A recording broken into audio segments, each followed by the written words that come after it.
Click. I got it.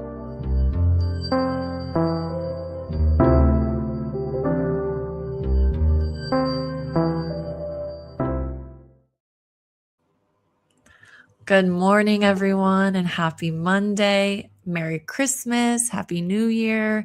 How is everyone settling into 2026? Of course, the comments are for you. Please tell us all any wins, any challenges, any questions. This 90 minutes is for you. As we step into the new year, especially this first week in January, we're going to give it to Kristen to kind of help us settle into our nervous system, our mindset, get us prepared for all of the financial and strategy sessions that are coming up later this month. And let's just dive into it. So, Kristen, can you please start us off with the meditation? I've been needing this all day, so I've been waiting anxiously for this.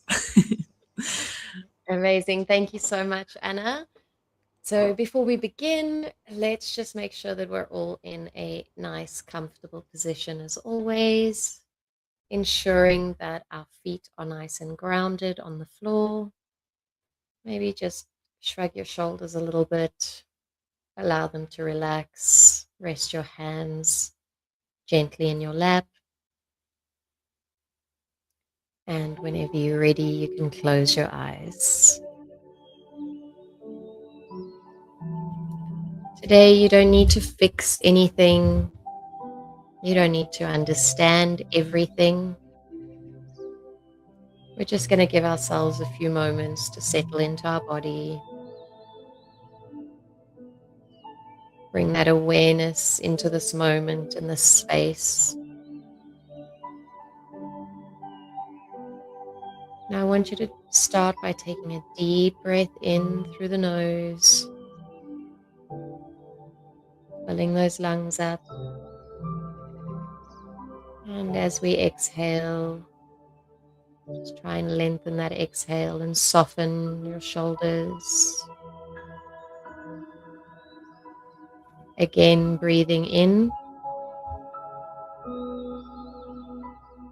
and letting all the breath just fall out as you exhale. Whether that's with a little sigh. And one final deep breath in through the nose. And exhale slowly. Now I want you to bring your awareness to where you're sitting. Notice the weight of your body being supported. Maybe the sensation of the ground under your feet, where your skin comes into contact with the chair. And pause. There's nothing to do but notice. And bringing your awareness down to your feet. As we notice any sensations, maybe there's a warmth or a pressure. Maybe your toes are a little bit cold.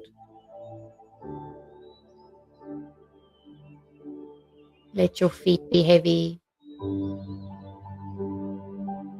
Let them rest.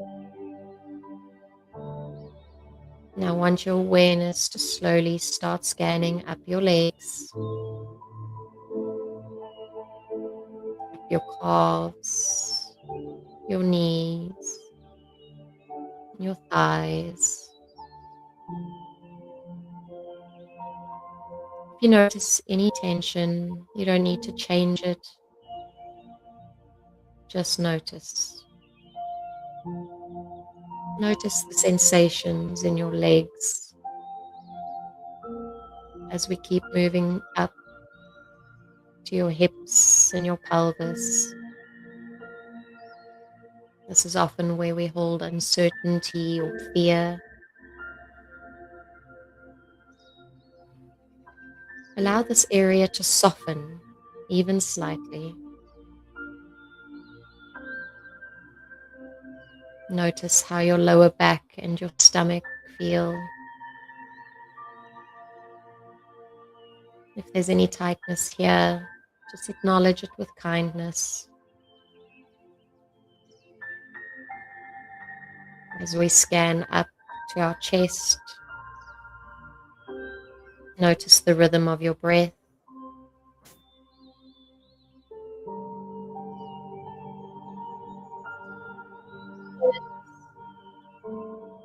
Carry our responsibility here. Just notice if there's any tension or tightness in your shoulders. If it feels possible, drop them a little as we scan down our arms, into our hands, and into our fingers.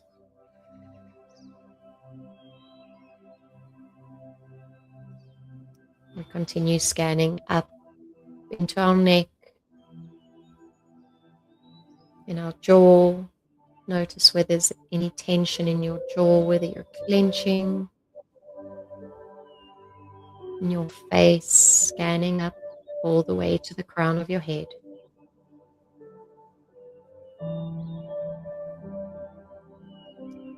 As you've scanned your whole body, it's brought awareness to where you may be holding tension, maybe where there feels lightness or relief. As you sit here, remind yourself, in this moment, I am safe. You don't have to solve your entire situation today. You don't have to make decisions right now. And you are allowed to slow down.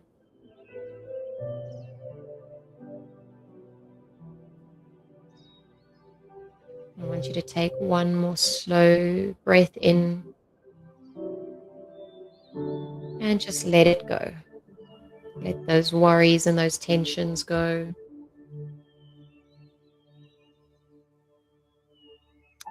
And whenever you're ready, you can start by wiggling your fingers and your toes. Bring your awareness back to the room and the space you take up. And whenever you're ready, you can open your eyes.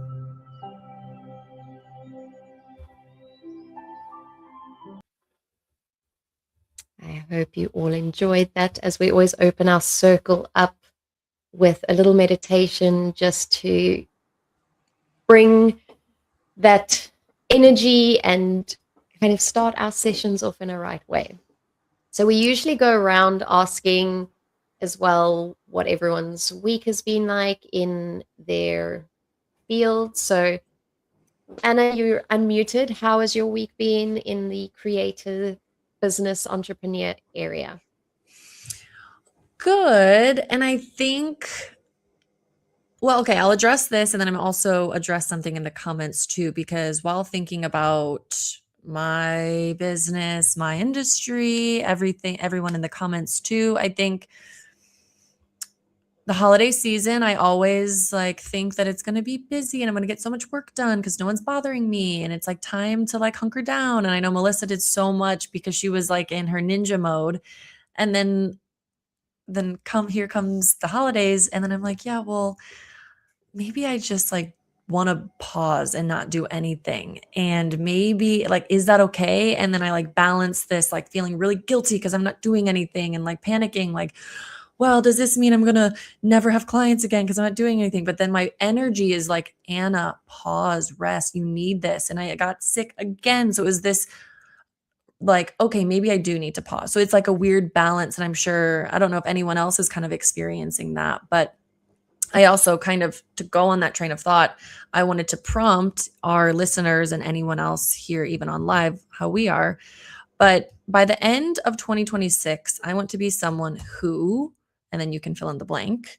But I think when it, like, in regards to my own person and business and everything, I just think by the end of 2026, I want to be someone who has done a final checklist on the list before I go to bed every night, because I'm the type of person that likes to leave maybe 3 dishes in the sink to be done for to do the next morning, or maybe I leave one email for the next day, where I just want to be someone who's like everything's not only done, but I even loaded the laundry machine for the next morning to start. So like taking one step further. I don't know if anyone else wants to go off of that, or Kristen, how are you feeling in your world slash personal work, if you want to answer this prompt? Yeah, in 2026, I want to be someone that also finishes that to-do list. I'm going to be honest, it is actually one of the things for me is I will, but also not adding on my to-do list throughout the day. That should go into the next day's to-do list, right? Not adding my to-do list for the day. But in the co-parenting world, it is a lot of inquiries. It's quite busy at the moment. A lot of inquiries. People tend to go on the holidays. They realize during the holidays, I can't do another holiday like this. And the questions and the fears start seeping in these first few months of the year. So I guess that's just where I'm at, is kind of seeing how I can be supportive to where people are currently in their journey. And if that's early days, oh my gosh, should I do this? Shouldn't I do this? How do I tell the kids? I have been very productive actually during the holidays. I kind of had just, I wanted to start 2026 off with a bang. So yeah, that's kind of where I'm at. I don't know who wants to go next. Emily, where are you at? How's Emily doing? I'm great. I have had my military son home for almost 3 weeks. He goes back this week, and so been a little torn with the things that I want to accomplish, but also spending quality time with lots of family, making sure he sees everybody and all of that stuff. I mean, he's almost 23, so he doesn't want to spend every waking moment with mommy. But in that regard, I want to be someone who enjoys something about their day every day. I want to take a picture of something every day that I enjoy. And it could be the smallest thing. It could be my cup of coffee. It could be whatever. But I bought this little Instax printer that prints out little Polaroids from my phone. And I bought a journal and cute pens and stuff. And I am going to print out one of those pictures and talk about something I enjoy every day. I love that. Melissa. Well, you guys know that I'm going to have a little bit different version of this, because I see the end of the year as a time that is probably less chaotic, because everybody's taking a break and everybody is enjoying their family and doing all of the holiday things. So I kind of step into hyper mode and go crazy. And so a lot of what I love to do, which is, making videos and posting and interacting with people online. But I think that what you've heard everybody talk about is the conflict between doing that and feeling like we're missing out in some other sector. And I don't really fall into that belief system. And so I think, as we talk about this today, is like, what belief system do you hold on to that makes you think that you're missing out in one area when you are chasing the passion, right? So if the passion is going out with friends and having quality time, like, I believe in being present 100% in whatever you are doing for the amount of time that you are doing it.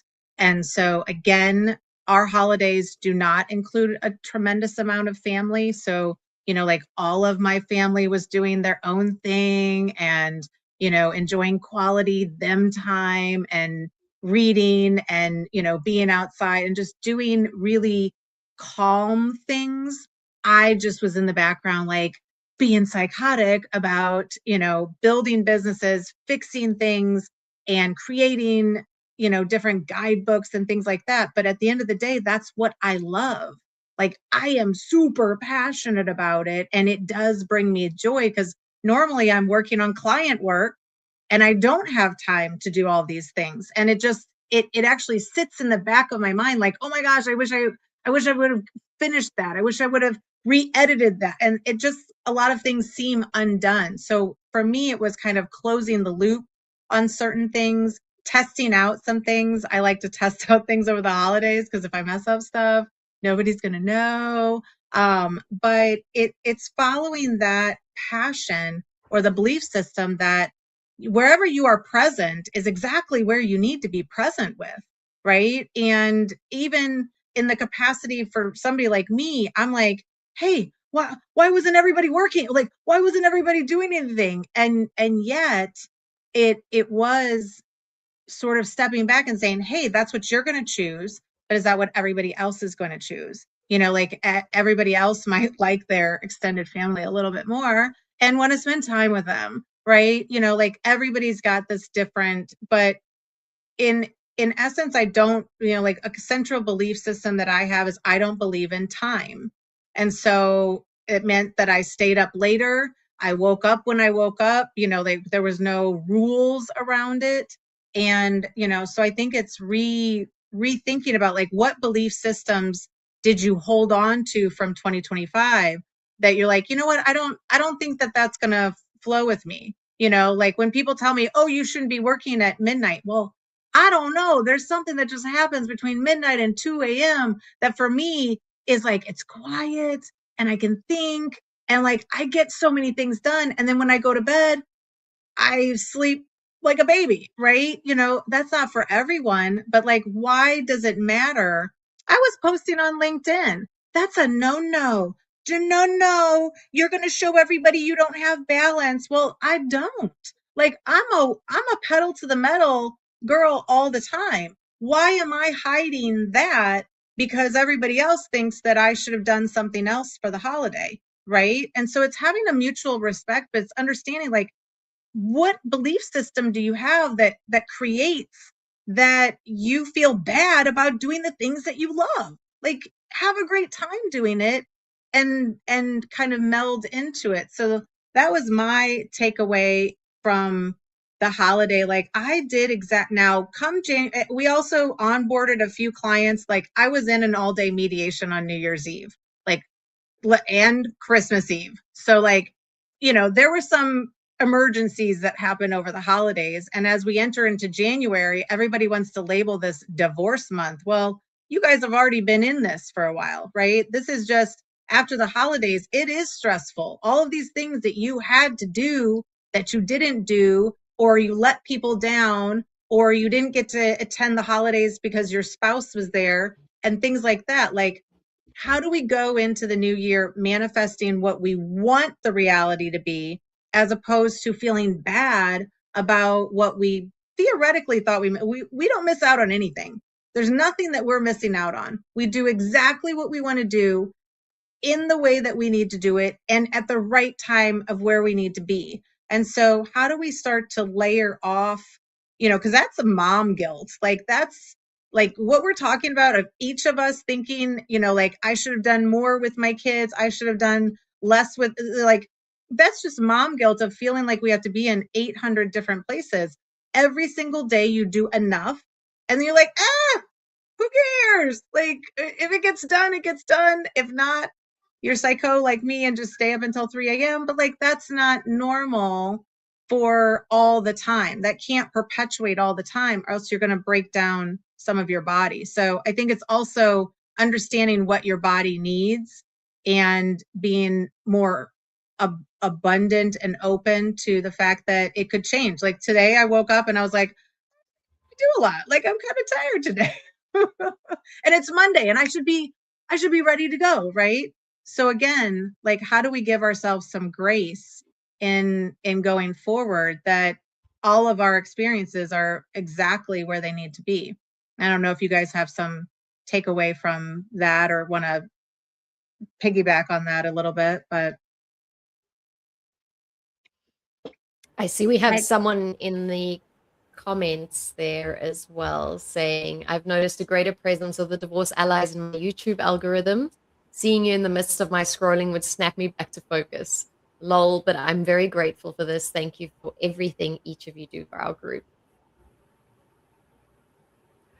So I guess that could bring us to a little bit, Melissa. I'll bring us to what I wanted to talk about today is the awakening, and why we chose this for the first week, because awakening is not necessarily, it's that preparation before. Awakening is awakening yourself to what are your options, awakening to what you actually want, awakening yourself to your emotional state currently. And with most of us, we can, I think in all of our fields, particularly me, I will not start drawing a parenting plan until my clients are slightly more regulated, until they've kind of calmed themselves down a little bit.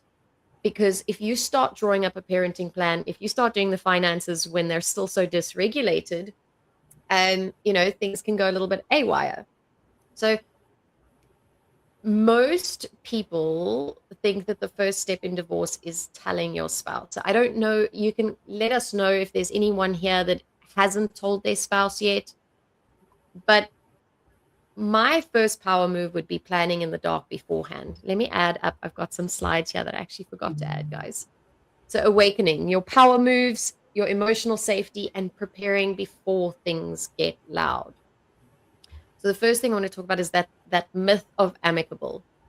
Melissa, you can tell me on the finances side, but I hear it all the time, is we're fairly amicable. We're working well together. We're going to do this together. And then something happens.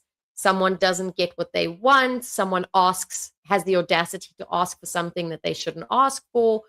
There's things that are uncovered, hidden finances. There's a girl, or there's an affair, or there's a new girlfriend. So preparing your mindset, this is a preparation. Preparing your mindset that yes, things may be amicable, and we all want it to be amicable. But you prepare for the worst while hoping for the best, because things can shift. And when they shift, if you have not prepared for the worst case scenario, you're the one that kind of does get screwed over. So the myth of amicable. How many amicable divorces have you seen, Melissa? I want to ask on your side. Well, I think that the intent, you have to understand that when you're dealing with somebody that's remotely toxic, that the intent is that you work together, but that is the facade.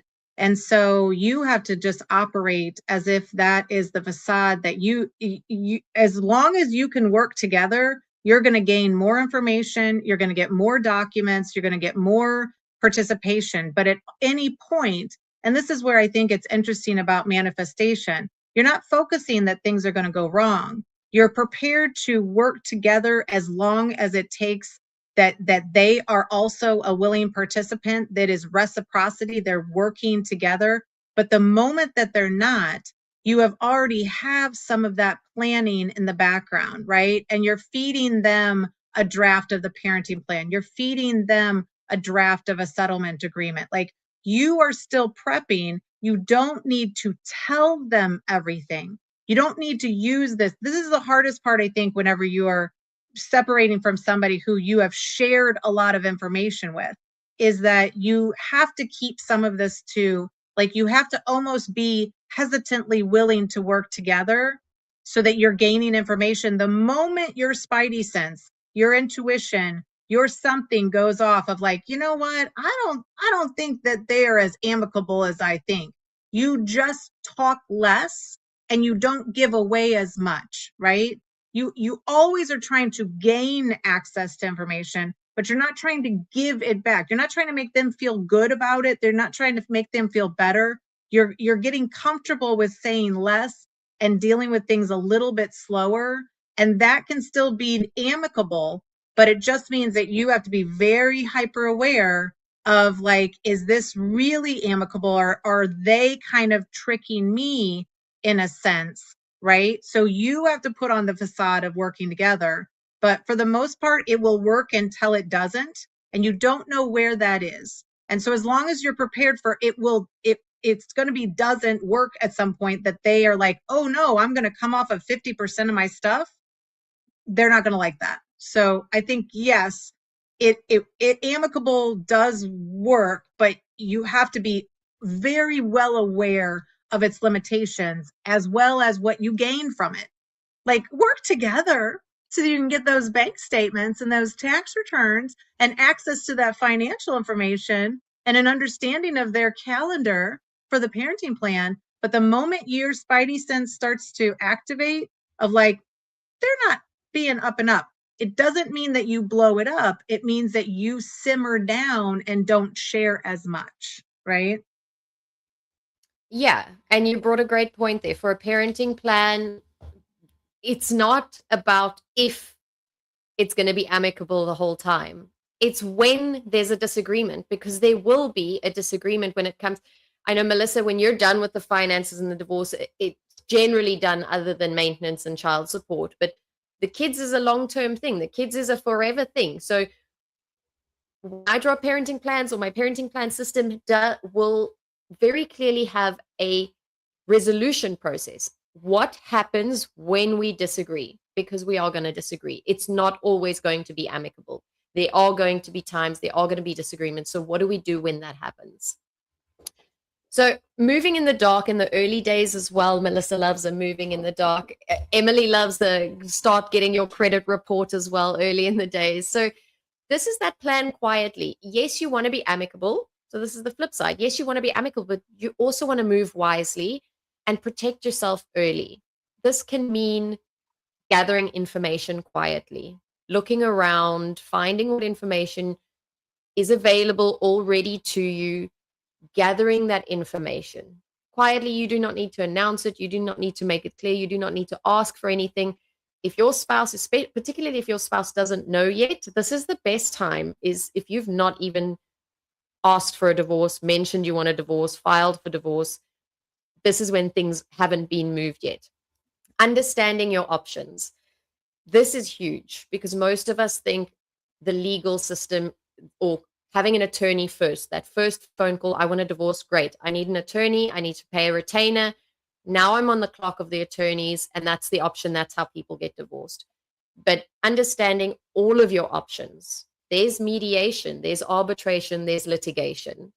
And then there's different ways to go about all of those. How do you use mediation? What type of mediation do you want to use? Do you actually want to go pro se and represent yourself? Do you want an uncontested divorce or a contested divorce? What are your options? There are so many options, and we need to be understanding our options in the early days. My biggest, regulating your emotions in those early days as well, or even throughout the whole process. If our emotions and our nervous system are shot, which they are in divorce majority of the time, we need to actively be working to regulate our nervous system, because when our emotional brains are at capacity, our logical brains do not process properly, we do not make clearer decisions. And that is the biggest downfall of most divorces, is it's emotional and people are making rushed decisions. They're agreeing to things that they don't necessarily understand, because every hour is on the clock with this attorney. And not giving away your leverage too early. I actually want to ask Melissa your thoughts on leverage and giving it away too early. When is too early? Can you give us some insight into using because the numbers is the leverage. In general, I would say the numbers is, knowing your numbers is also going to be able to use leverage. Yeah, I don't think that there is giving away anything too early. I think if anything, that's what a lot of our people, our other advisors, our other legal team are always saying, hold things close to the vest, don't give away all of your information or power. When you're negotiating or speaking from the truth of what you want, again, with the kids are going to be more of a manipulation, right? They're going to use that against you in a custody situation to try to get the money. And so I think that, it's being mindful of what your position is, but it's usually telling like three things. So I would like this, this, and this. Then you're not clearly identifying that like the one that is the most important thing. You're really kind of giving them a couple different areas that are very important, but you're not like they're always going to assume that the kids are your most important asset, right? And that custody is an important thing. So I think that you share as much information, you speak from the truth. But, one thing that happened with us in mediation for a parenting plan is the former judge mediator asked a couple questions and he said, okay, so you're putting this in your parenting plan of how you're going to deal with these things in the future. How do you enforce it? What are you putting into your parenting plan that you can actually enforce when they go and do bad behavior, right? You can't enforce that they don't cuss in front of the kids in their own house. You can't enforce that they don't, take the kid's phone as punishment. And yet now they're looking at it to see the interaction between you and the child. Like, you can't control certain things. And so in that aspect, if you can't control it, then what can you control? And what does feel like you're giving up too much, right? And start to trust your instincts. But in negotiations, just like what you're doing, is if you put together a draft of a parenting plan that you've thought about, that is your best parenting plan, let them go and pick it apart, right? Let them go and say what issues triggered them, as opposed to, I think, what we get in our mind of like, oh, they're never going to accept this, so I'm not going to ask for it because they're never. Don't do that, right? Put everything in that parenting plan that is your best option. Let them dial it back. Or like this former judge was saying, is the language in the parenting plan that you're putting together really going to be enforceable, right? So it is a regulating yourself to know, like, you're not going to be able to control all of that. Like, that's the more of like, okay, maybe I can't put everything in this parenting plan that's going to control the other people, but what happens if, right? How do we have a better way to discuss it? Where are the things that we're going to have a hard time discussing, kind of situation? But I would put everything out there, or else you're going to spend way too long in the court system, and the court is just going to split everything. They're going to believe that your spouse, even an abusive spouse, they're just going to believe that everybody, oh, it's a he said, she said, and they're going to split it. And I don't think that that's really beneficial too. So maybe you don't get everything, but you've put yourself out there to ask for those 10 things that are important to you. And maybe they can't figure out the top 3 that were really important, right? Because toxic people are going to use, if you say, this is the only thing that I want, well, you've sealed the deal that they're going to use that against you, right? So tell them a whole bunch of things that you want. Maybe they can't figure it out, right? Yeah, and putting your best case scenario of a full parenting plan proposal and allowing them to pick out the parts that they're not happy with is the best negotiation starting point, because you may think they're not going to agree to X, Y, Z, but they actually do agree to X, Y, and they only had a problem with Z. So you need to put in everything. And the most detailed parenting plan, if parenting plan A has 10 bullet points, but parenting plan B has 15 bullet points, it's not like those extra 5 points aren't going to be in the parenting plan A. You're going to negotiate those extra 5 points and come up to an agreement, but they're not left off completely. And it is unfortunately a bitter pill to swallow, as Melissa mentioned. There isn't, unfortunately, a parenting plan police. You can do and protect yourself, and you should consider all aspects and what you can put in writing, because that can be used as leverage again going forward, should there be attorneys' letters and legal processes, because it is a signed agreement. But there's no one that's going to police it, and it is just dragging you back through the court. So my next point is education is power. In that awakening phase, You are not inadequate. None of us were taught how to get divorced. And I remember it was my first, and I know a lot of my clients, it was my first run in with the law, having to have a lawyer and get involved with the legal system. And I felt incredibly inadequate, uneducated. I didn't know any of these things. The finances scared me. But this is where your power lies, because no one that goes through divorce for the first time knows how to do this. Everyone is uneducated. And where you prevail is by educating yourself, as we said, on what are all your options, how can you go about this, what are your numbers, what do you want when it comes to custody. So educating yourself, and it can change. You don't need to remain inadequate. There is the Divorce Allies with 4 different experts to help you in the main areas of divorce. So yeah, education is power. I don't know if anyone, Emily, Melissa, has anything to say there. I 100% agree with that. The power move for mortgage is to not make any decisions without, making sure you've spoken with somebody and know your options, right? For the house. And, there is no mortgage police either. Keep that in mind. So if they say they're going to refinance the house, and even if there is a timeline, that may not happen. It may not happen. And so that then affects you if you're on the mortgage, because, your credit could be whatever. So you have to really make these decisions based on educating yourself and, utilizing professionals and utilizing programs like this to help us. Absolutely. Yeah. Like you say, there's no parenting plan police, there's no mortgage police. I don't think there's finance police. Well, there is the IRA if it's got tax and stuff. But this is the thing about divorce, and what we also try and teach you is to empower you going forward. If you are fighting so hard, all your energy, all your savings, everything is going in fighting for child support. I'm going to use this example. Yes, you can eventually get wages garnished, which is another legal process, and more money spent.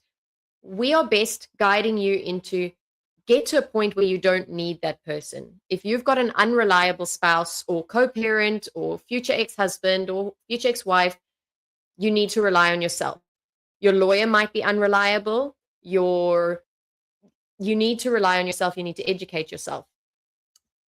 As I move on to the next step is nervous system. So as I said, when you're regulated, you're going to, if you're regulated. One thing, Kristen, can I mention is that for child support, just because you are given child support or agree to child support number outside of court, it doesn't mean that you have gone through the state. And these are all legal things. Anytime you deal with alimony, spousal support, maintenance, or child support, that is a legal thing of questions that you should ask and talk to your, legal representative in your state.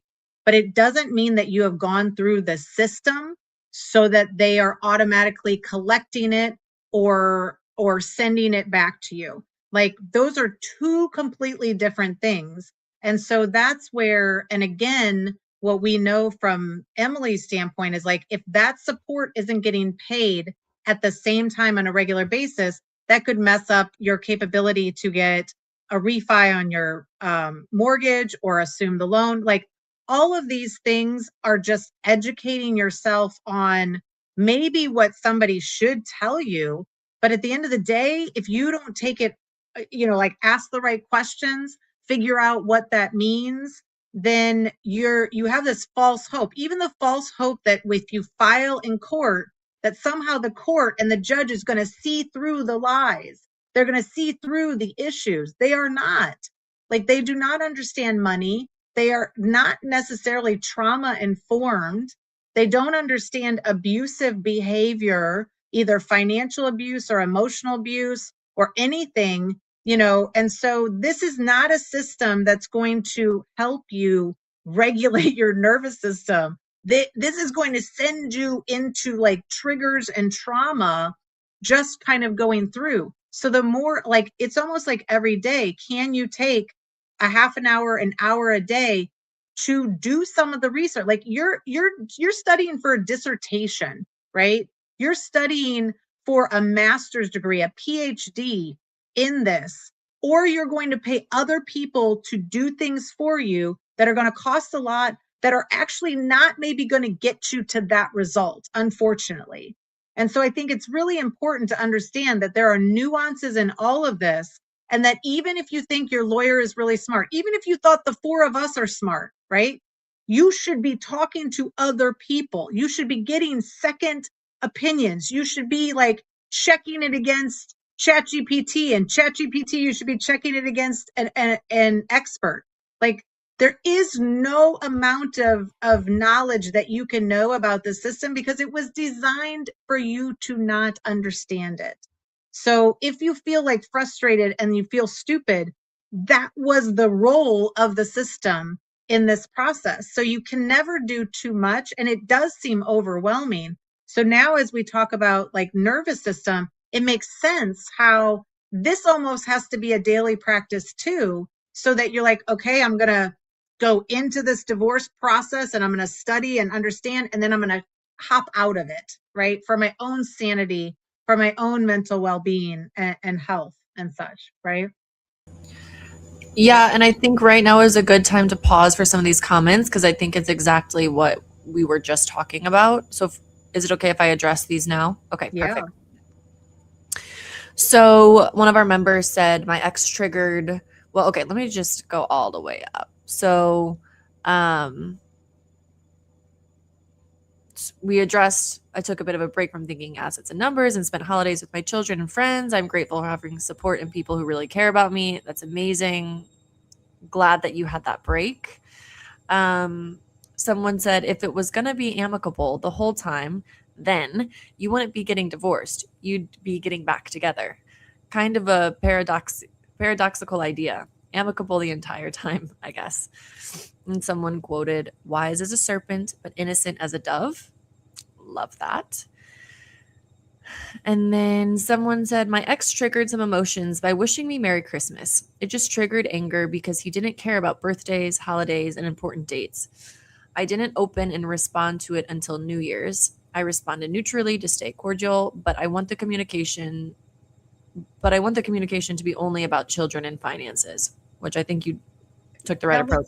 let's pause here for a moment because, you know, the holidays were very triggering for me as well. I have a lot of family soreness in the past, and we kind of disconnect from that. So we just focus on the people that we really love, right? But anytime that somebody sends you a message and it triggers you, I try to think if you know, like one friend sends me something and it's so triggering, but I think like if my best friend sent it to me, would I be triggered? No. Would I give her grace where I would maybe not give this other person grace? You know, so you have to, like, that's how you're going to determine where on the nervous system that is triggering. You know, like, is that just making you think of all these other times, which again, very valid response. But then I just ask myself, and this is what I've been asking myself is like, okay, if my best friend had wished me Merry Christmas, would I have been triggered? You know, like would I have said, whereas if this bad spouse does it, and again, it's just sort of trying to parcel out, they know how to get to you, and how do you start to disconnect from that control that it has over you, right? Because it probably, and the intent behind it you can probably feel, but I think that as you start to re-regulate, you ask like, oh, my dad or my mom or my brother said this and it just triggered me, and then you say, well, if one of my friends had said it, would I have been triggered, or would I have been like, oh, who cares, or if they missed something, right? So again, just start to identify, and how do you de-escalate your response system to it, because that's really what we're trying to work on, because we're going to have to see these people in these different situations in court or mediation, and and that trigger, just like it took you that long to respond, we don't want that to cloud your vision when we're going through this process. And it is very, like, each time this holiday, I would have to be like, okay, I'm very triggered by that person literally saying 2 words, literally just saying 2 words. And I go into an escalation, and I'm like, if somebody else that I loved would have said that, would I have gone to the same escalation? No. Then that's really a whole bunch of, like you said, you didn't care about birthdays, holiday, da da da. Like, how do you forgive yourself from engaging in that for so long, and being okay with the fact that it is triggering? You don't owe them any response, right? You don't owe them any interaction, because that may be what they're going for as well. So just a little randomness, but I totally feel you on a very simple Merry Christmas could be very triggering. Yes. I want to Okay. just add, well done there, though, because you didn't respond immediately. You took time to process it, which is probably my next 2 slides away, but I might as well say it while we're on it, is minimum 24 hours, standard rule. If you are in the first, I would even say 2 years of separation, minimum 24 hours. If you are triggered, if you are emotional, minimum 24 hours. It will save you, because 9 times out of 10, your response is completely different within 24 hours. Your response will be less emotional. You will be more regulated. You will have time to process the consequences of if you send that snarky response versus if you don't send the snarky response. It is understanding, if you send that snarky response, you may feel great now because they deserve to hear that, but then it bites you back in custody court, because that's now available to be read out in court, and you were swearing like a trooper, and now you look unstable. So the 24 hours really is just so that you can process, is this really worth me sending and responding? And I've got a decision framework later on, but let's continue, Anna, with the comments. Yep, absolutely.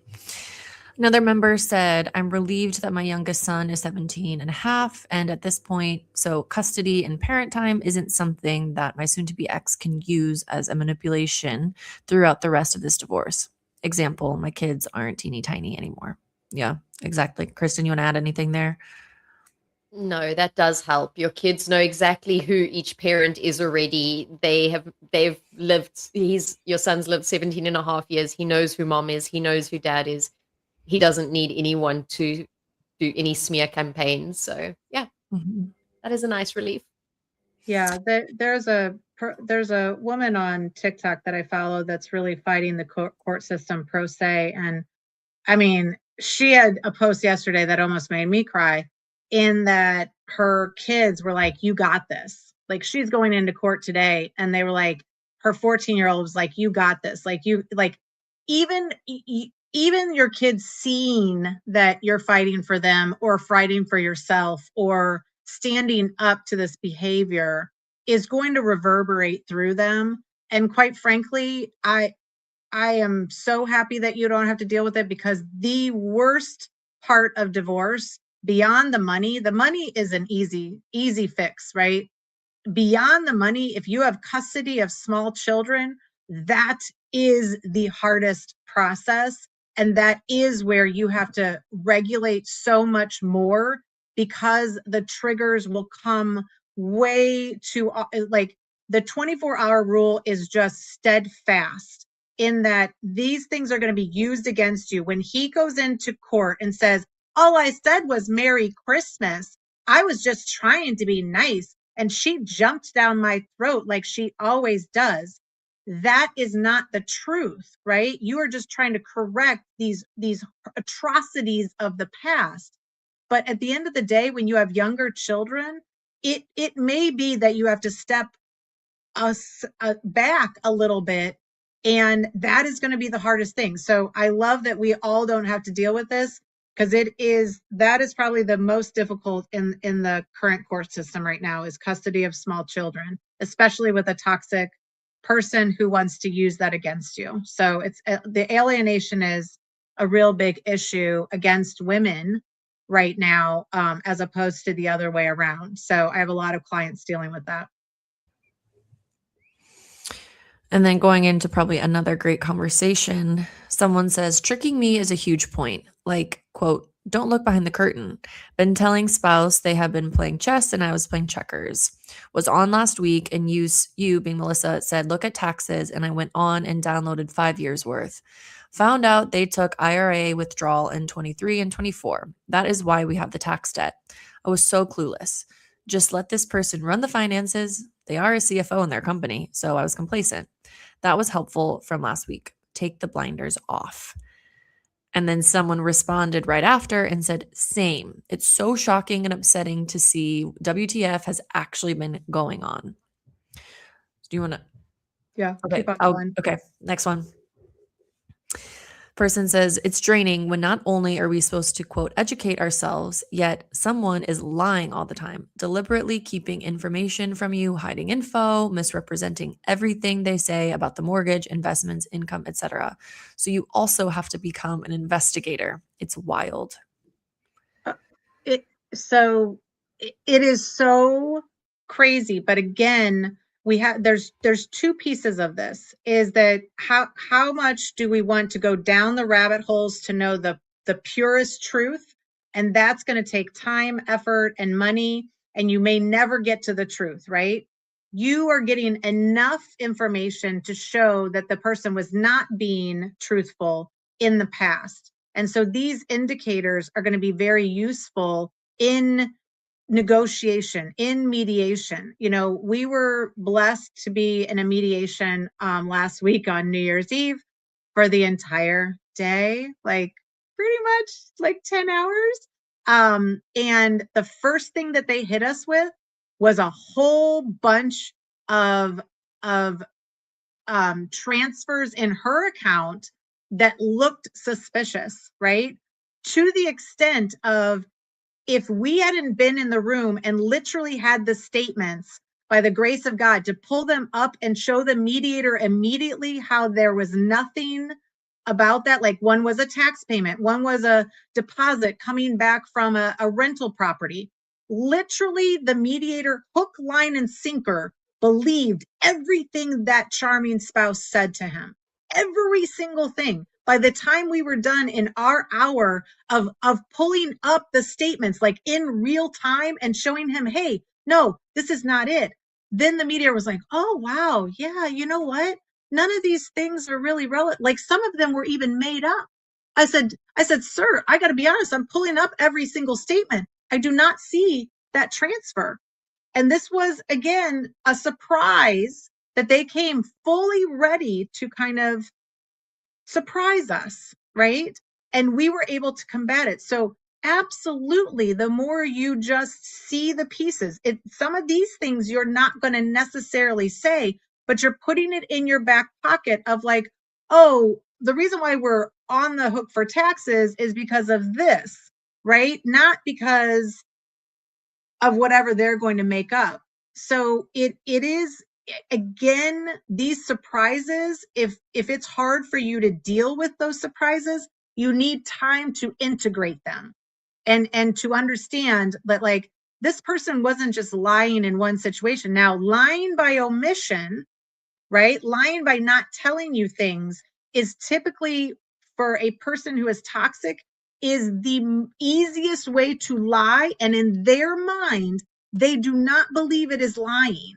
So it's two different perspectives. They just think, well, I took care of it. Like, you didn't realize that we needed money and I took it out of the IRA, and I'm sorry I didn't plan all ahead. You know, like, they're going to have a position that looks very like, oh, we feel so sorry for him, right? And you're like, well, hold on, he was lying.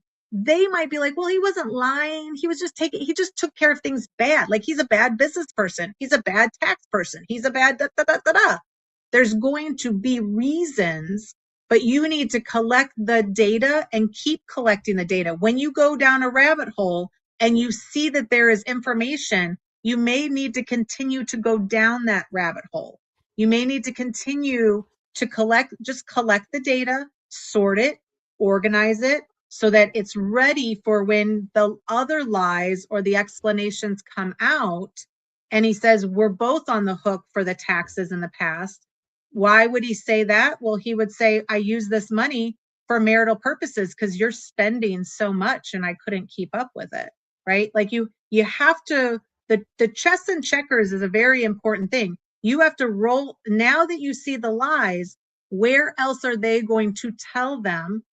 And how are you going to be able to combat that information? Because, but at the beginning, it's like, it's not like it's not cheating maybe with a person, it's cheating with information.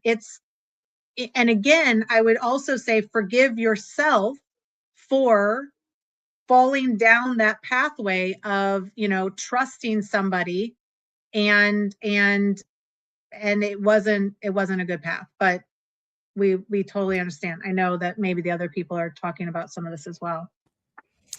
But you touched, sorry, Melissa, you touched on something there, and it is, I don't know if there's any of our people here today, whether they're lying about the money or you're going into investigator mode. I know as women, we can go deep. I think the FBI should definitely be hiring women on social media to investigate because they're so good. But it is a very careful balance if there's infidelity in lying. I will quickly talk to that because I know Melissa did mention it briefly, but trying to find the whole truth and all the truth, you're never going to find the whole truth, whether it be the money or whether it be an affair and infidelity that you're going through. There's a point where you need to get to walk away, because I've seen some of my clients absolutely go crazy. I think I nearly went crazy trying to find out all the truth about the affairs. So just a little side tip there. And it's a belief system. Like you're combating that for 17 years, 20 years, I believed this person. I trusted this person. I operated and did what my role was to the T, and they did not. So it's you're going back to a belief system of like every time you get more information about how it was, it's kind of like, well, gosh, was I so clueless this whole time? No, these people are really good, right? You operated in 100% doing the best job. You assume that everybody else operates like that. They do not. So the more you sort of come to the realization that there are a million other ways that this person has probably done things incorrectly or wrong, or you start to look at it as just information. It's not good or it's not bad. They're going to have a perspective that they were doing the best that they could.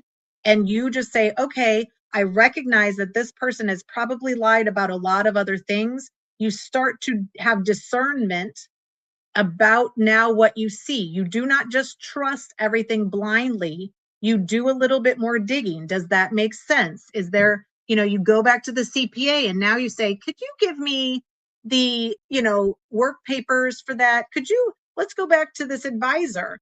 Like, how did we take out this IRA? Like, what constituted, or you even in some capacity, the reason why I think don't hide things is, how can you ask them the question of like, well, why was that IRA taken out? Like start to maybe get that information from them and see what their reason was, right? Like, how are the taxes connected to the IRA withdrawal? And they're going to be like, what? How'd you know that? So like, again, it could be that you want to see, because toxic people are going to respond very quickly with their lie. Grab the lie, right? Grab what their reason is and just be like, oh, okay, I wasn't sure how that was all connected, but thank you. Let them explain. Like, again, holding it up so that you come in at one time and slam at them against everything, they're a snake. They're going to slither out of it, right? You're never going to get them pinned back. But if you ask them questions, like, I had to grab our tax returns for some whatever reason, right? The refi on the house, whatever it is. And I noticed this IRA, like why did that, like, how did that happen? How did that happen? right? See if they can give you a little bit more. They will tell on themselves. They will tell you what rabbit holes to go down.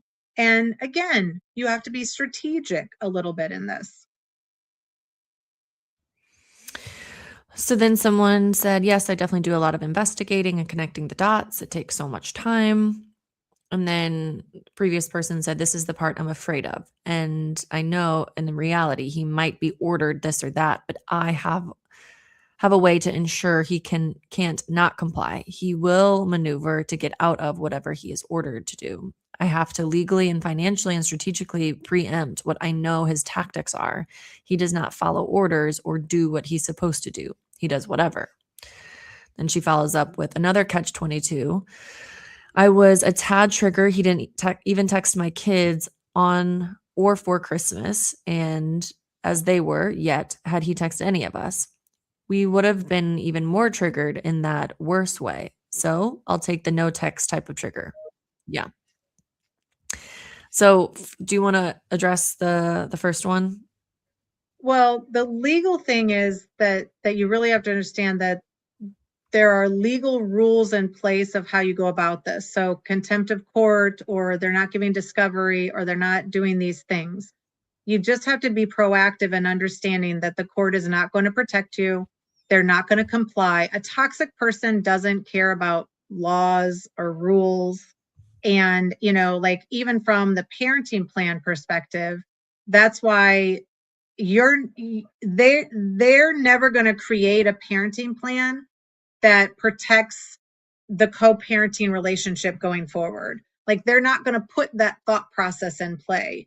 And so even if you go a little too far with it in any capacity, I do think that you have to protect yourself in some ways. But at least with the parenting plan, if you're putting forth what you want, that you think is going to be a rubric to protect it, and again, this is where at some point you have to realize what are you willing to walk away from, right? Like if you're not like, I mean, I will have to say, like, we don't always prevail in mediation. We have an expectation of what to expect. And then they slammed us in mediation the last time. One situation that they held against my client that meant that she was going to end up probably paying the attorney's fees for the spouse. And we couldn't get around it. It was one bad mistake that she made. It was a big one, and we can't get around it. So I think that you have to understand, the more that they continue to have these bad behaviors, you can't chase down the bad behaviors, right? You also can't think that they're going to be rectified in the court system. So I think that, again, you putting any protective measures in place that make sense. With the kids, it's a little bit easier, not easier, but like structurally, you're just having a conversation about how we're going to co-parent in the future, right? You're establishing what you want as some of the rubrics, and then you're getting their feedback and their pushback on the places that they weren't. Like in one situation, they said, well, you're not going to control the phone, right? Like if I want to do something with the phone, I'm going to do something with the phone. Okay, you now understand that phone, you need to be mindful of how you communicate with your own child on that phone, right? Because the person is going to be watching it and looking at it. And again, that means that you may operate different, knowing that that person is never going to comply with those rules, right? You need to change how you act, not necessarily because you cannot control them, right? And so again, with the legal or the financial, then I would say we talk about this all the time with big business deals. Like whatever you get at the negotiation table and walk away with that day, that's all that's promised. They plan on paying you in the future. It's probably going to be a struggle every month. Every month they're going to figure out some way. Oh, you did this. I'm going to ding you for this. I'm going to take this out of here. Like, okay, how do you structure it? Maybe you have to go through the state. Maybe you have to go through these other methods, but understand that when they give you information about how they're not going to comply with the rules, that you don't figure out how to change their behavior. You figure out how you're going to change your behavior to deal with it. And I think Kristen will talk more about how that affects the child. I think we have just a few more questions. Yeah, Yeah. before Anna goes on, so that I can Mhm. continue on that point, like, you know, it's the hard thing about divorce is you can't control everything. You may end up, I've just had, I don't know if she's in here today, but I've just had a client who had a temporary custody order granted to someone with an assault charge and a DVPO, and the judge just overlooked all of it and gave a 1-year-old and 2-year-old all of a sudden, after not seeing a dad for 6 months, these two kids had to go to their dad because the courts are also trying to push for 50-50. So if you're also trying to come too hard, as Melissa says, of a hill that you're going to die on, and you're trying to control everything from the other parent, it may even flip. And you may not be able to protect your kids. The court system doesn't always work in your favor either. And I know that's not what we want to hear. Yeah. It's quite disheartening, isn't it? Yeah. But Someone it's said, something no one is telling people this because, it's something that you need to know, is even though it's a legal system and it's not necessarily going to protect your family the way you want to protect it. So you've got to think outside the box. I can hear my kids screaming. someone said, X recently asked me if I wanted to do the taxes again. I've been handling all the finances in the marriage, but a red flag went up when he said, this may be our last time to file as a couple. I'll split it with you. When he filed 2 years ago and currently in contempt because he's in arrears for spousal support and manipulating with other finances. When I questioned him further, he said, yeah, I'm just offering this solely based on you preparing the taxes. Wow. Now I'm HR block. I mean, the only recommendation that we typically have is if you are concerned about anything in the past, when you start to look at your taxes and you get concerned about anything in the past, you may not want to file with them. And so if you're looking at past tax returns and you're like, I don't think that this is above board. I don't think they're reporting income. I mean, we have a big one right now where I think we have them dead to right, not reporting income, right? So we're just going to put together a little simple summary. We're going to present it in the next court hearing, and I will guarantee that judge is going to be like, if this is true, you guys better settle it. So again, I think that if you question whether you should be filing with that person, then you need to maybe reach out to a tax preparer and show what the tax consequences would be of filing together and filing separate. That's a very easy thing for them to do, right? If your situation is simple. If it's complex, okay, it's not so easy. But the only thing that the court would use against you would be to say that you are wasting money by trying to file separate, and that could be a concern. In some cases, in one of the cases that we have, it shifts the burden to her. Like, she's already paid forward a bunch of taxes on her side for all of her issues, and she's going to have more taxes to pay if she pays together with him. So again, you're showing the dichotomy. But if you are concerned that the taxes were filed fraudulently, then one big power move to make is to say, I will not file jointly because I do not want to be connected to this. That says a bigger statement. And again, for 2025 taxes, they're not going to have to be filed until April 15th, or you extend automatically until October 15th. That should get you through trial so that you can really determine through the court system if you wanted to, or you start to agree that we're going to file separate because of these things. But it's a big power move to say, I don't trust this individual and I don't want to file with them. And it is a protective measure that in the future, if you want to claim innocent spouse, in my opinion, that's a legal issue, right? But if you decide you're not going to file once you knew that information was available, that is a very compelling argument that you did not know up until that time. And when you knew, you chose something different. So again, sometimes you're just enunciating these things in emails so that it's proof going forward of like, hey, I don't want to do it this way. Same with the parenting. Hey, I don't want to transfer on Sundays because there's a lot of conflict and it's not great for the kids. Could we do it in a different way? Can we trade at school? Again, even if the person says, no, I'm not doing it like that, and they respond via text, you have created a documentation pattern that then layers in. I tried to talk to them about this. They were incompliant. They then, like I would even say, hey, thanks for the text saying that you do not agree to do it that way.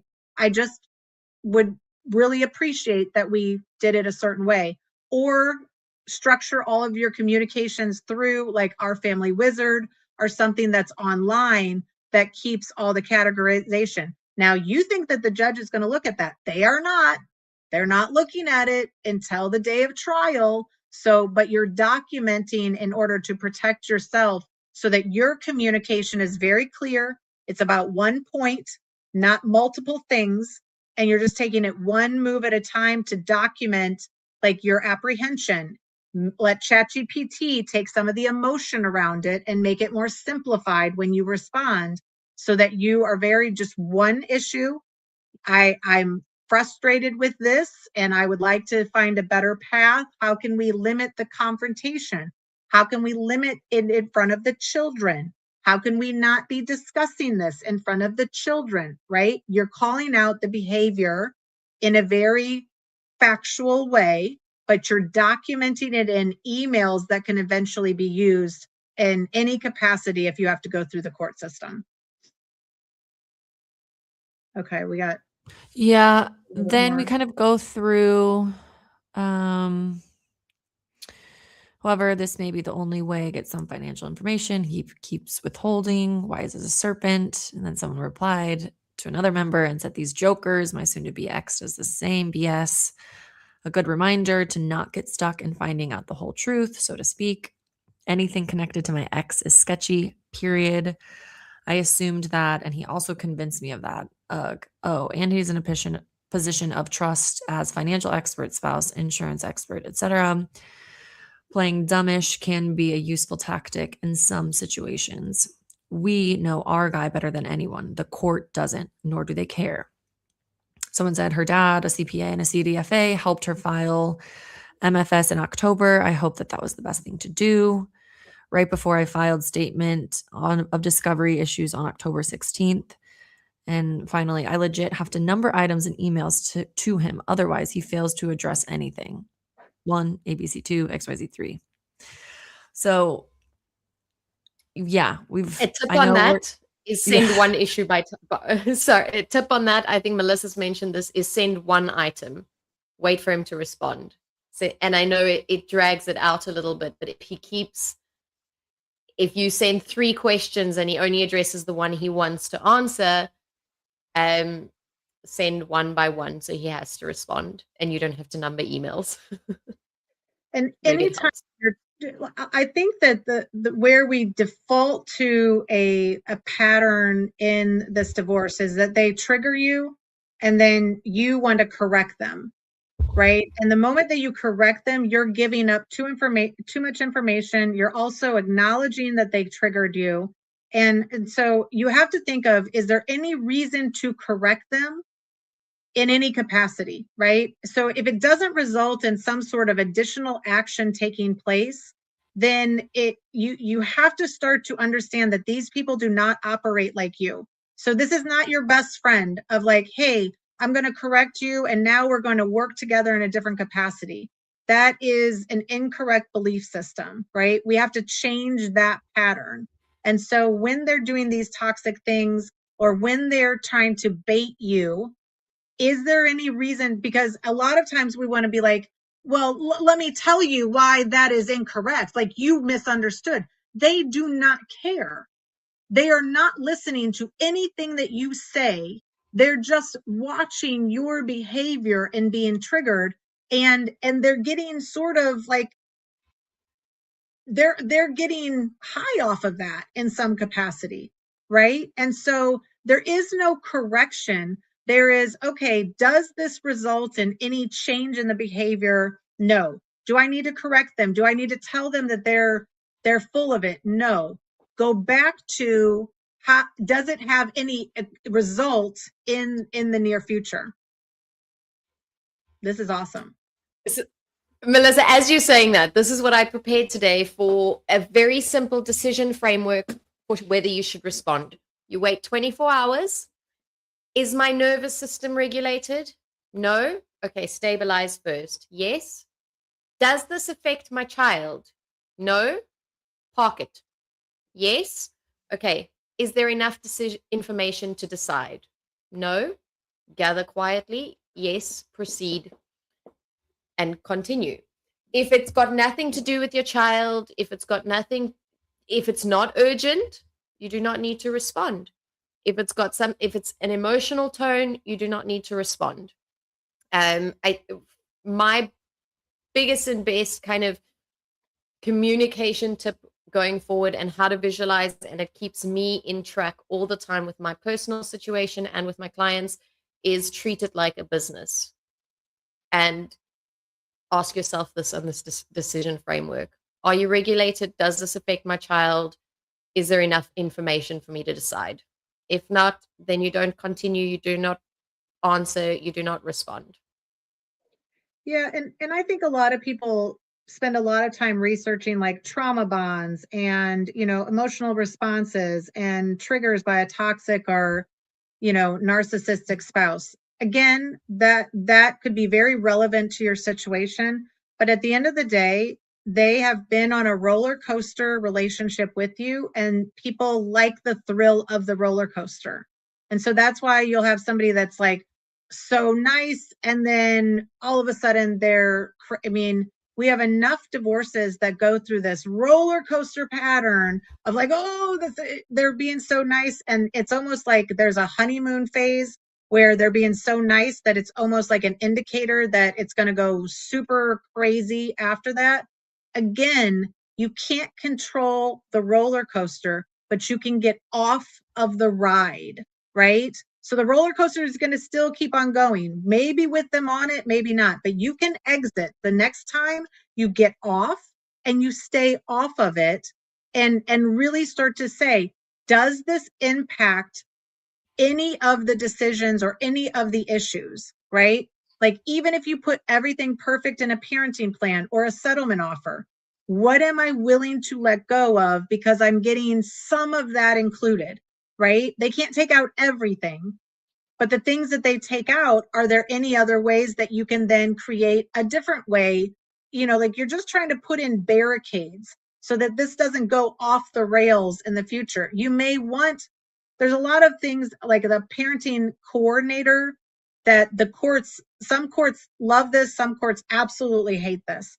I would look towards a mediator that has parenting skill set. And so you're really like in these where you're coming to an impasse on big decisions. If they don't want to put it in the agreement, because again, it's not enforceable, right? Or it's not normal. We had a whole lawyers that were telling us this is not normal for a parenting plan. Well, these people are really toxic, so like we need this. No, it's not going to work. Okay, fine. How do you put in other language or have a process with which to go and meet with like a neutral therapist, a neutral parenting coordinator? There's certain ones that are kind of sanctioned by the court, and those are typically lawyer parenting coordinators. Is that the right fit for you? Right? But you also have to agree to that person to put it in the agreement to say, hey, if we come to an impasse, we're going to go to this person, right? Financially, that could be the same thing. If this happens, like we did it in one situation where, like, if you don't pay me because they owe them $200,000, we're going to stay joint named on a $200,000 account. And if you don't pay me, I'm going to grab it from the account. And they were like, oh my God, that's crazy. Okay. Like, how do you creatively protect it? And that's where you're talking to other providers in this space. Like, you would talk to somebody like Kristen, who's like, well, here's 3 other ways that we could protect it. You're just trying to put guardrails on this process so that you're not running back to the court system. A prevailing party clause is also important. If I have to go enforce this agreement, in any capacity, child custody, child support payments. If any time I got to go enforce this, you're going to pay the attorney's fees, the expert fees, the consultant fees, the parenting plan coordinator fees. Now, again, they might try to dial that back, but you put them on notice of like, hey, I'm not playing games with this anymore, right? We're not going to have this communication going back. I'm getting off the roller coaster, which means you're a narcissist is going to, like, you're taking away their supply, right? Don't worry, they'll find other supply. But for the moment, I'm becoming unaccessible, right? So that's going to trigger them during this process and then make them come back and be nicer to you. And that's going to wreck your belief system of like, oh, well, maybe they weren't the bad. They are. This is not like, this bridge has been burned, right? Do not try to continue to walk over the burning bridge. It will fail and it will drop you right back in the river. So again, these are the lessons of how do you regulate your nervous system to take this information and say, you know what, this is true information on 100 different ways. How do I protect it so that in the future, I'm not coming back to the court and having money?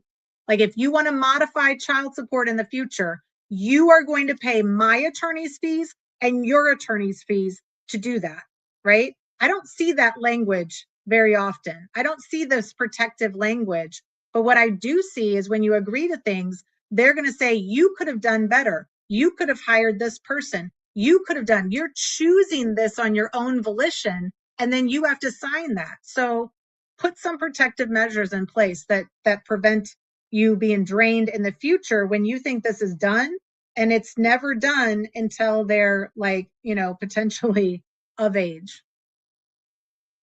Another one I don't ever see in parenting plans that I do in my parenting plan is a relocation clause. They don't often have, what if one parent moves away? Who bears the extra costs of if that parent, I'd recently had to do a parenting plan like this. And I just had thought, like, there's not a lot of parenting plans that consider what if one parent moves away? Who absorbs those extra costs, the extra travel time, or who absorbs, if there is conflict, who is the decision maker? Does one parent get veto power on medical decisions, or is there a specific doctor that has the tiebreaker that decides? Conflict is going to happen when it comes to parenting plans, but you need to put in these, as Melissa calls them, guardrails on what happens when we reach that scenario. Like by default, if I notify you that something medically needs to happen and you don't respond in 48 hours, the assumption is you are fine with it, right? Now, what does that do? Like, you're not saying you need to respond to me in 48 hours. You're saying, I'm going to notify you of a medical need. If in 48 hours you do not respond, we will assume you are good with it and we will proceed. So now you don't have to, you've given the notification. You don't have to check back with them. You don't have to, that they're not going to respond. So it is in your best interest to set something in play like that, because you know the reality of what's going to happen. So you set the metrics in to allow the reality to happen. It's the same with expenses. If there's an expense over $100 and we have to agree to it, I'm going to tell you, little Johnny needs hockey gear. It's $500. We've agreed to split this. I'm going to go buy it. Do you have a problem with it? If in 48 hours there's no problem with it, you send an invoice. Again, I have a couple other ways that I like the financial, because I don't like invoicing the other parent. But again, sometimes there could be a bank account that you both put money into and you use it for kid expenses, or a credit card that's used, and the other person now, so that you're not on the hook for that $500 and waiting, you put it on the credit card, and then you pay off your $250, and then he owes that other $250 on there. Okay, so that's another way that you're not on the hook for it. But again, you have to know, are those going to be things that we always have to deal with, their lack of response? And then you would communicate through our family wizard so that there is a communication pattern in place. And then if you have to go take them back to court, they are paying for those fees. You should be very protective in that state. It also creates that they don't want to incur those things, right? Like, it's not you telling them to do it. It's that they don't want to pay that money or they don't want to deal with that process. Like, toxic people are lazy. Create a system that their laziness works for you instead of against you, right? You don't need to be the mom to them in the future. You don't need to be harping on them. If I notify you in 48 hours, there's nothing. If I notify you of an appointment and you don't show up, then I'm at the appointment, I make all the decisions, right? Again, some of these things, like your lawyer and mediators are gonna be like, wait, I haven't seen that. Okay, well, we're in a new era. Okay, it's called protect yourself, right? And so I would say back to the mediator or lawyer, like, yeah, but what's the problem with it? And we had this happen, and the lawyer was like, I mean, it does seem logical. Yes. Everybody defaults to logic. You've created a way that makes it so that there's no onus on either one, and you get what you want with the non-compliance or non-responsiveness, right? So that could be helpful. I just had two scenarios come up about this. One was the dentist that they've gone to forever is now out of network and they have to go find a new dentist. And you know how kids feel about going to the dentist and stuff like that. So that can be, kind of a, things that you have to deal with. And then the other I heard last night was the child was diagnosed with childhood diabetes. And the mom was trying to put together these kits to keep up both parents' house, but the relationship is still so toxic, even though they have both remarried. And they're still not sure if the dad is going to treat diabetes with the same regard, that it needs to be treated. So it's now there's like this fear factor. So there, I do believe that parenting plans need to be so much more specific and that you need to fight for that, because I do think that they just want the status quo in there and that's what they've always known. So that's what they've always done and blah, blah, blah. And you're like, no, this, like, we got issues, We have a spouse that will not issue the EpiPen, like refuses to believe that the child has an allergy significant enough to need an EpiPen. And they're like, oh, I don't want to pay for the EpiPen. So, and you'll watch online that people are like, well, I shouldn't have to buy two things for each. If you love your child and you want to do that, then do it. Okay. If you think that that will be better, that they have a kit with an EpiPen, then go and, like, in some cases, you're just going to have to do some of these things instead of being like, well, that shouldn't be my role. Agreed. Totally agreed. This is not about the spouse. This is about your child. So if your child has certain socks that make them feel really comfortable at both, go buy 2 packs of socks so that the child has the socks, not the spouse. Of, like, again, and that may feel like you're doing too much, but you can choose how much you want to do in that capacity. And then again, you tell the child, hey, child, it's going to be your responsibility to keep these in your backpack when you go back and forth so that you always have them, right? But mom will make sure that you have them, okay? And not like dad's not going to do it. No, mom is proactively making sure that you have that comfort item. If they got 2 whoobies, if they got 2 dolls, whatever it is, if they got 2 EpiPens, put an EpiPen in their thing, put the diabetes thing, teach the child how to be proactively doing their health things, right?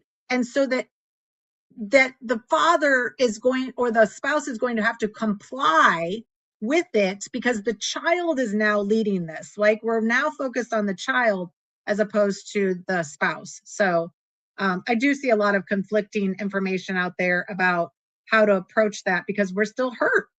And we're like, well, why should I have to do it? No, you got to let that go. You got to let it go. You said it beautifully, Melissa, because as a co-parent, you can get stuck very easily in, well, it's not fair if he's not buying clothes, I'm not buying clothes, but we can get stuck in that. But it's not about the other parent, as Melissa says, and there's a lot of times you're going to have to learn to bite your tongue, get the short end of the stick, sacrifice more, do more.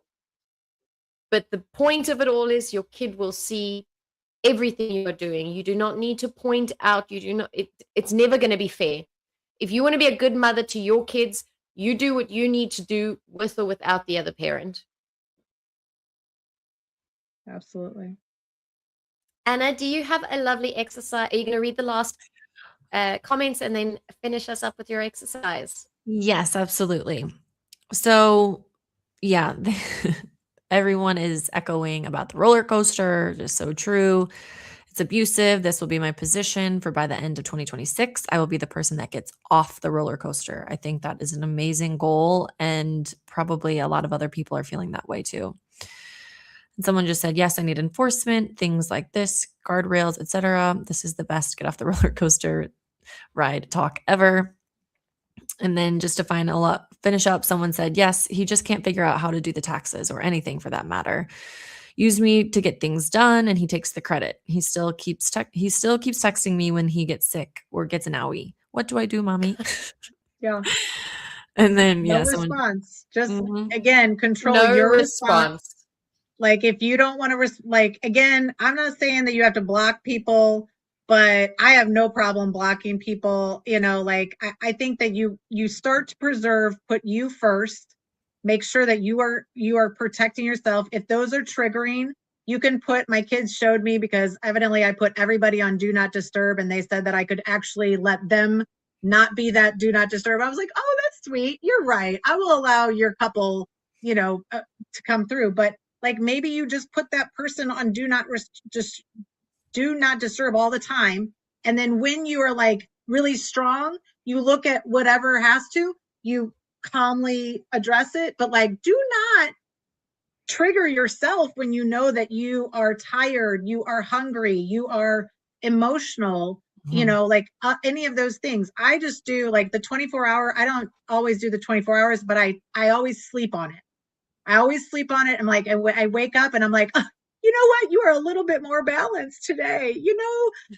That is not as triggering today as it was yesterday. So again, block or preserve your own sanity through this, because they will eventually realize that you got off the roller coaster, right? Like right now, they're just waving each time they go by and they're like, hold on, and you're like, yeah, no, sorry. But it will be that eventually you will block them. But during this process, or as a co-parent, that's not as easy, right? So just be mindful that maybe you just allocate certain time to look at those texts. Or like we're in a society where we're just responding to when people want to approach us. That's not necessarily how we have to do it. If it's very triggering, like if looking at those during your workday messes up your workday, just stop. That's just, or even it doesn't help you parent well when they go to sleep, right? Put the boundaries on that you can't control when they respond to you, but you can control when you look at it or when you respond. And that's all we're saying, is that you have control over yourself in this, and changing your own patterns. Oh yeah, the halt. Yeah. Yeah, Awesome. halt is do not make any decisions when you're feeling either hungry, angry, lonely, or tired. Yeah. Plus the 24-hour rules really helps. That's probably good for all of us. Yeah. And everyone, that should be like the new golden rule, the new rose rule. Halt. So just to finish up today, this was a activity that I did for myself, because I think sometimes it's like, oh yeah, I want to do X, Y, and Z this year. But other times, like this year, I don't have like such a clear exact resolution. So I wanted to use AI, my bestie, to help me kind of formulate what those resolutions were going to look like. So I even said, I was like, I'm struggling to make like a concrete resolution. Can you help me kind of express myself so you can help pick up on patterns of things that I'm wanting. So these were the prompts that it gave me. So then this again will be in the resources you receive. You can copy and paste these directly into AI or journal with them and just sit and reflect. But essentially just kind of like, I think these are nice because it makes you focus into your energy. It makes you focus into more like your own personal patterns and things maybe you have been repeating that you want to stop repeating. I won't go over them one by one because we don't really, I don't have to read them for you. But these are great. I also just encourage you, take time to explore AI when it comes to doing these resolutions. I answered these and probably like 15 others that were just more like specified for what I was wanting. And then I was able to make a whole like 2026 manifesto. It pulled out certain words for me. It's pulled out certain affirmations for me. I got like a full 2026 resolution therapy session all within maybe like 20, 30 minutes. So I highly encourage you to do that. This also helps you kind of take that energy off of the rat race, the roller coaster. Again, we always advocate do something creative, do something artistic to get your mind off of the drama that's happening in the other part of your life. So I like two of them. What drained you even when you were doing well, right? And then what are you currently over consuming? Because right now the world is crazy, but like when I don't consume it, like my own little sphere is not that bad, right? So I think that it does give you kind of a perspective. I really like those two. Yeah, those were the two because I just started Stranger Things for the first time ever, and it's already consuming me in a way that I did not want it to consume me. So it was like, you know what? Let's just talk about that for a second because I watched one. So my kids loved it, and there was the last one, right? Was on. And they're like, you want to watch it with me? I'm like, sure. They're like, you're going to ruin the whole thing. And I was like, yeah, but odds are I'm never going to watch the whole thing. So I watched the last episode. But I will tell you that my takeaway from the last episode, and I'm not going to ruin it, don't worry, but that you didn't. So, okay, yeah. I watched season 1. This is how I do my whole life. Like I watched the last episode and now I was like, yes, let's watch them from the beginning because part of it was the main character, L or 11, has a superpower. And I told my kids, so I told them how it was going to end, and they were pretty upset because I basically predicted it, but whatever, it was entertaining for me. And so I said at the beginning when they started the last episode, and that, like I had no clue what was going on, but I was like, she's got a superpower. And they're like, yeah. I was like, do you know you do too? And they're like, what? And I was like, no, like to the level of what superpower she has, which is, like, and again, this is more like a kid's show. So I was like, this is the best show ever, right? Because it really does show how she has this superpower.